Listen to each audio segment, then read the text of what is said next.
ఈ రోజున మీరు వినండి, చాలా జాగ్రత్తగా బ్లెస్ అయిపోతారు. ఆమేన్. మొదటి కొరింథీ గ్రంథంలో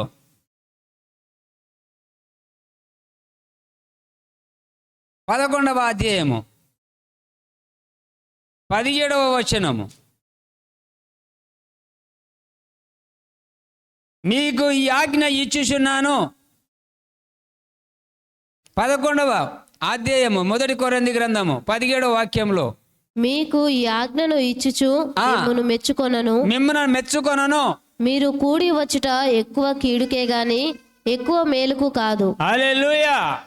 ఏమంటున్నాడండి? మీరు కూడి వచ్చుట ఎక్కువ కీడికే గాని మేలు కాదు. దేవుడు ఏం చెప్తున్నాడు? మీకు ఈ ఆజ్ఞ ఇస్తున్నాను, మిమ్మల్ని మెచ్చుకొనను. మీరు కూడి వచ్చుట ఎక్కువ కీడికే కానీ ఎక్కువ మేలుకు కాదు. సంఘానికి వస్తున్న వారు ఎలా వస్తున్నారంట? కీడు కొరక, మేలు కొరక? మేలు కొరకు వస్తున్నారు, కానీ వాళ్ళు చేసే పరివర్తన ఏందంట? ఇక్కడ దేవుని నచ్చలేదు అది.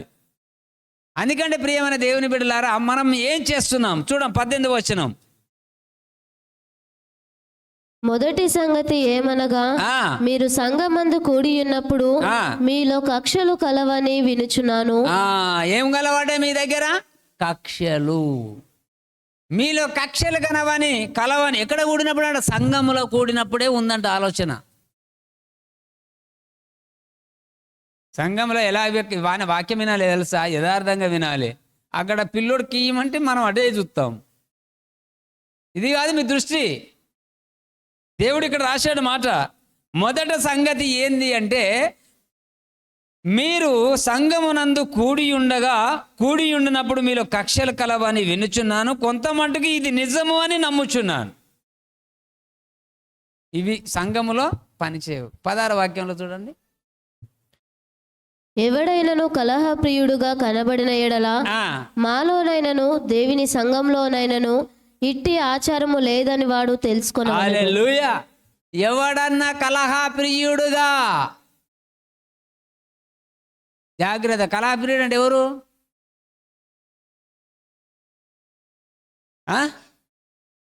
భర్తను సరిగ్గా చూసుకోకుండా ఇంకొకగా ఉంటారు, చూసారా? కలహ ప్రియుడుగా కనబడినప్పుడు ఇలాంటి ఆచారం మాలోనూ మా సంఘంలోనూ ఉండదు అని చెప్పాలంట. జాగ్రత్తగా వినండి దయచేసి. ఎందుకు అంటే దేవుడు 19వ వచనంలో అంటాడు, మీలో యోగ్యులైన వారెవరో కనబడినట్లు. అవునా? మీలో భిన్నాభిప్రాయములు ఉండక తప్పదు.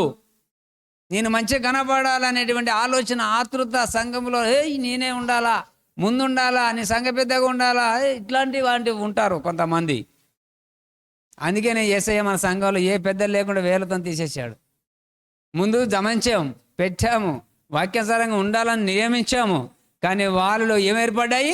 భిన్నాభిప్రాయాలు ఏర్పడ్డాయి. అందుకే ప్రభువుకు ప్రార్థించాను, దేవా ఏంటి ఈ సంకల్పం అంటే, వదిలేసి తీసేసేది అందరు. హల్లెలూయా. దేవుడు ఒక్కడే, సేవకుడు ఒక్కడే, ఆత్మ ఒకడే, బాప్తిజం ఒకటే అని దేవుడు చెప్తాడు కదా. ఎస్, మీరంతా దేవుని సన్నిధిలో సాక్షులుగా ఉండాలి, లేదు ఆయన బిడ్డలుగా ఉండాలి. అది దేవునికి ఇష్టం. హల్లెలూయా. అయితే ఇక్కడ మనకి ప్రభు బల్ల ఆరాధన కొరకు ఈరోజు అందరం వచ్చాము. ఈ బల్ల ఆరాధనను ఎలా మనం తీసుకోవాలి? సరే, అబ్రాహాము యొక్క ఆశీర్వాదించే వారిని ఆశీర్వదించ ఇది ఉండని. ఈరోజు ఇలా వెళ్దాం. శ్రమలు ఎందుకు వస్తాయి? ప్రభు బల్లలో మనం అనాలోచనగా తీసుకున్నప్పుడే సమస్యలు ప్రారంభమవుతాయి. అవునా కదా? తెలియదు, ఏం తెలుస్తుంది? వాక్యం వినండి, దయచేసి దాన్ని పాటించండి. అప్పుడు దేవుడు మీకు ఎలా నడుచుకోవాలని నడిపిస్తాడు కూడా పరిశుద్ధాత్ముడు. హల్లెలూయా. చూడండి ఇక్కడ ఇంకొక మాట అంటాడు ఆయన. 21 నుంచి చదువుదాం. మొదటి కొరింథీ 11:21 వచనం. ఏలయనగా మీరు ఆ భోజనము చేయనప్పుడు ఒకని కంటే ఒకడు ముందుగా తన మట్టుకు తాను భోజనము చేయుచున్నాడు.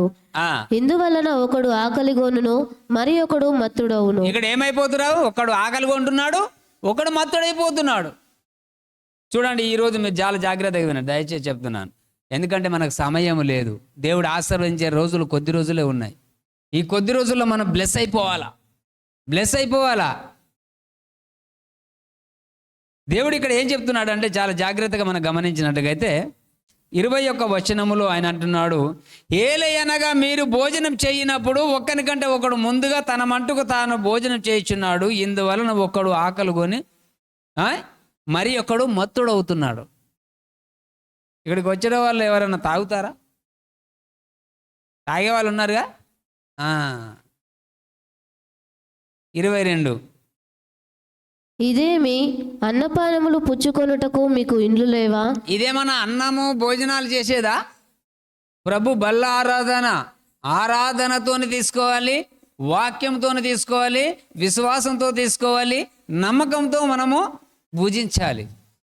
ఇక్కడ ఏమన్నాడంటే ఇదేమి అన్నపానములు పుచ్చుకొనుటకు మీకు ఇండ్లు లేవా? దేవుని సంఘమును తిరస్కరించి పేదలను సిగ్గుపరచుదురా. మీతో ఏమి చెప్పుదును? దీని గురించి మిమ్మల్ని మెచ్చను. దేవుడు ఎలా మెచ్చుకుంటాడంట? ఇలాంటి పరివర్తనతో వచ్చి కక్షలతో విభేదాలతో సంఘములో ప్రభు యొక్క బల్లలో పాలు పంచుకుంటూ ఆస్కారం లేదు. ఇది గుర్తుపెట్టుకోవాలి. ఈ రోజు నుంచి ఇవాళ ప్రభు యొక్క బల్ల ఆరాధనకి నువ్వు వస్తున్నావంటే ఫాస్టింగ్ ఉండి ఉపవాసాలు ఉండి, ప్రభువా నేను ఈ రొట్టెను నేను పాలి భాగస్తుని కావాలి, నేను అవుతాను, నాకు నువ్వు ఎలా నడిపిస్తావు? ఉపవాసం ఉండి మనము పొందుకోవలసినటువంటి సమయం ఇది. ఈరోజు చాలామంది ఇలాంటి, ఇక్కడ ఇంకొక మాట చెప్తాను మీకు, 27వ వచనం. కాబట్టి ఎవడు అయోగ్యముగా ప్రభువు యొక్క రొట్టెను తినునో లేక ఆయన పాత్రలోనిది త్రాగునో వాడు ప్రభువు యొక్క శరీరమును గూర్చియు రక్తమును గూర్చియు అపరాధి అగును. ఏమవుతాడంట? ఇక్కడ గమనించండి. కాబట్టి ఎవడు అయోగ్యంగా ప్రభు యొక్క రొట్టె తినునో పాత్రలోని త్రాగునో, అయోగ్యంగా నమ్మకం లేక విశ్వాసం లేక ఇలా అరే రొట్టె కార్యక్రమం కదా వెళ్దాంపా అని పరిగెత్తుకొని ఉరికొచ్చే వాళ్ళు ఉంటారు. ఇలా తీసుకునేకి దేవునికి ఇష్టం లేదంట. ఇలా అయోగ్యంగా తీసుకునేవాడు అపరాధి అవుతాడంట. దేని వలన? ప్రభు యొక్క బల్ల అనే యొక్క రొట్టె శరీరం గురించి, ప్రభు యొక్క రక్తాన్ని గురించి అపరాధి అగును. ఎలా తీసుకోవాలంటున్నాడు దేవుడు? ఇక్కడ పౌలు ఒక మాట రాశాడు 23వ వచనం. 1 కొరింథీ 11వ అధ్యాయము 23వ వచనములో, నేను మీకు అప్పగించిన దానిని ప్రభువు వలన పొందితిని. ప్రభువైన యేసు తాను అప్పగింపబడిన రాత్రి యొక్క రొట్టెను ఎత్తుకొని కృతజ్ఞత స్తుతులు చెల్లించి హల్లెలూయా. మీరు తింటున్నటువంటి ప్రభు యొక్క బల్లలో నుంచి తినేటువంటి శరీరముగా రక్తముగా ఆయన పాత్రలు త్రాగుచున్న నీకు ఇచ్చింది దేవుడు ఏం చేశాడంట? దాన్ని ఆస్వాదించి హల్లెలూయా. ప్రభు నీకు ఇచ్చినటువంటి ఆ రొట్టెను ఎత్తుకొని కృతజ్ఞత స్తుతులు చెల్లించి నీకు ఇచ్చిన దాన్ని యోగ్యంగా తీసుకోక అయోగ్యంగా వాడుకున్నట్లుగా అయితే ప్రాబ్లమ్స్, దాని వలన అపరాధి అగునని వాక్యం చెబుతుంది. ఈరోజు దేవుడు అన్నాడు ఇక్కడ, పౌలు ప్రభు రాత్రి భోజనం అంటే ఏమిటో దాన్ని ఎలా ఆచరించాలో కూడా పౌలు మనకు బోధించాడు. ఈ రోజున గమనించండి. వారికి వివరించడము ఆయన ప్రారంభించినటువంటి సమయంలో ఒక్కసారి ఈ సత్యాన్ని ప్రజలకు తెలియాలని పౌలు తెలియపరిచాడు. ఎందుకంటే వారికి ఆ సత్యాన్ని అందించాడు. ఇది నేను ప్రభు వలన పొందాను, అందుకనే దీన్ని ఆశీర్వదించి కృతజ్ఞత స్తుతులు చెల్లించి పౌలు అక్కడ ప్రభువు ప్రజలకి ఇచ్చారు. గమనించండి ఈ రోజున. కానీ వారు దానికి దూరంగా తొలగిపోయారంట. హల్లెలూయా. ప్రభు బల్లారాధనలకి ప్రజలు రాలేక దూరము అంటే నెలలో నువ్వు ఎక్కడ ఉన్నా చర్చికి రావాలి, ప్రభు బల్లలో నువ్వు పాలు భాగస్వామి అవ్వాలి. ప్రభు యొక్క రక్తము ఎవరి కొరకు కార్చాడు అంటే మన కొరకే కదా. మరి మనమే ఆ ప్రభు యొక్క రక్తంలో పాలిభాగస్సులం అవ్వకపోతే ఆ వ్యక్తి ఏమవుతాడంట? శరీరము వలన, ఆయన రక్తము వలన అయోగ్యంగా పరివర్తించిన వాడికి ఆడేమవుతాడంటే అపరాధిగా మారిపోతాడంట. దేవుడు ఇక్కడ ఏమని చెప్తున్నాడంటే, అతడు వారికి అందించినది అది యేసు ప్రభువు నుంచి స్వీకరించాడు. ఎప్పుడైతే ప్రభు నీకు అందిస్తున్నాడో అది నువ్వు అందుకోవాలా, నువ్వు తీసుకోవాలా, ప్రార్థించాలా, మనం తినాలా. దాన్ని అందుకునే ప్లేస్లో నువ్వు లేవంట. హల్లెలూయా. ఉన్నావా? నువ్వు లేవంట. మరి ఎవరికి ఇవ్వాలి?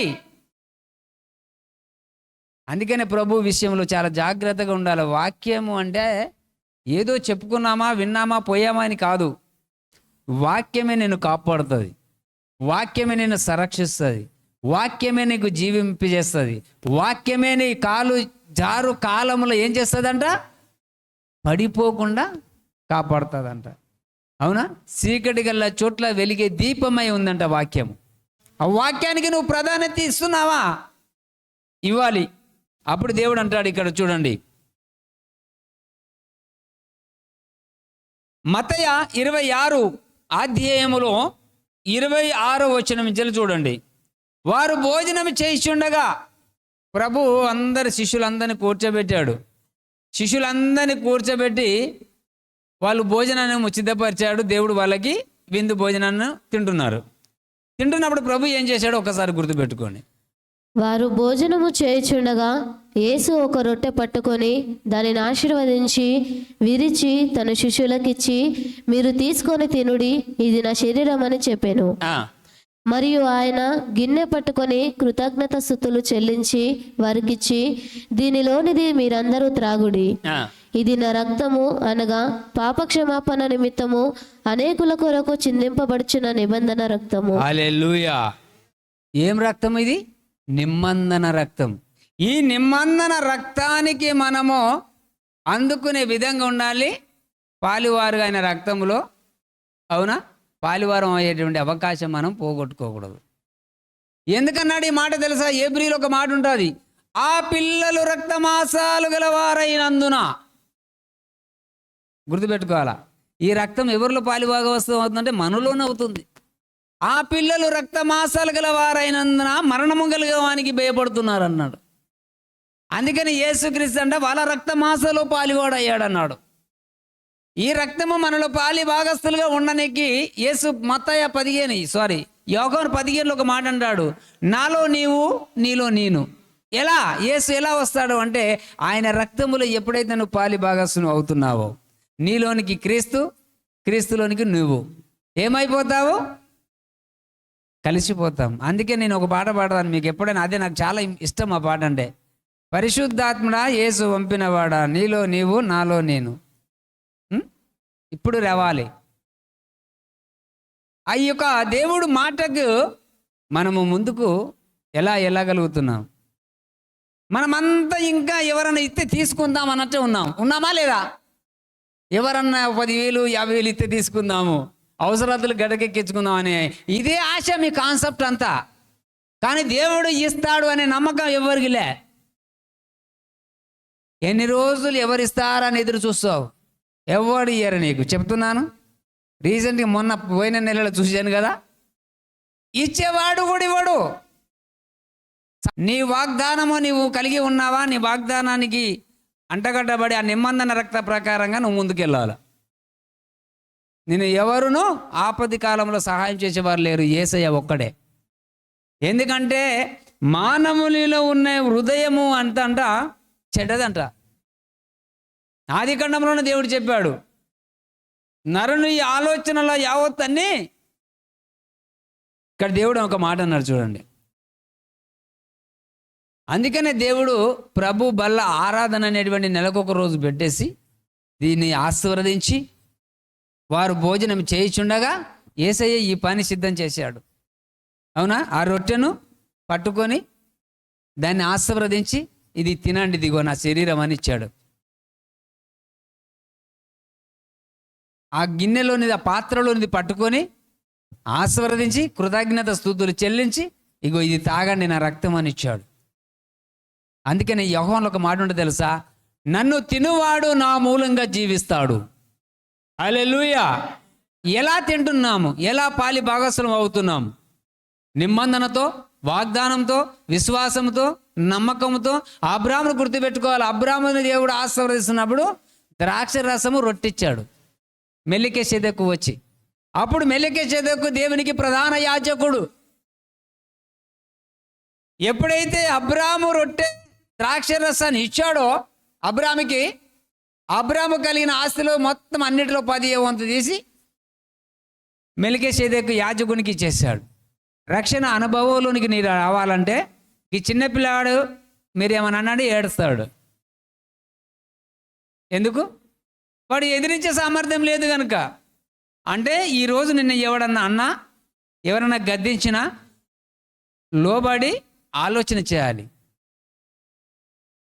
దేవుని వాక్యం ఏం చెప్తుంది? నిన్న ఎవడన్నా కొట్టితే ఓ చెంప మీద కొడితే ఇంకో చెంప చూపించమన్నాడు. నువ్వు ఆ చెంపన్నా చూపించకు, కానీ మౌనంగా వెళ్ళిపో. అక్కడ రివర్స్ మాట్లాడకు. ఎందుకంటే నీలో ఉన్నవాడు బాధపడతాడంట. నీలో ఎవరున్నారు? పరిశుద్ధాత్ముడు. ఏ చెడ్డ ఆలోచనలు ఎలాంటి అవునా తగలని వాడు పరిశుద్ధుడు ఆయన. కానీ మన మాటల ద్వారా చాలా జాగ్రత్తగా మాట్లాడాలి. ఇక్కడ దేవుడు ఒక మాట అంటాడు ఈరోజు చూడండి. ఎందుకంటే దేవుని మనం ఎంతగానో చేస్తున్నాము. ఈ రక్తం ఏం చేస్తుందంట చూద్దాం. జెకర్యా 9:11.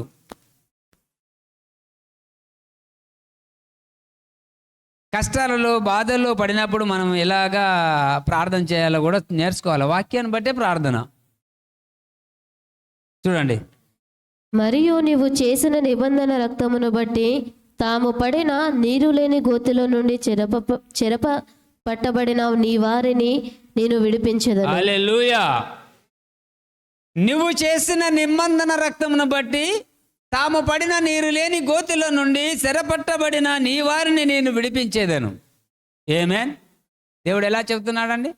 రక్తాన్ని బట్టి, ఆయన నిబంధన రక్తమును బట్టి విడిపిస్తాడంట.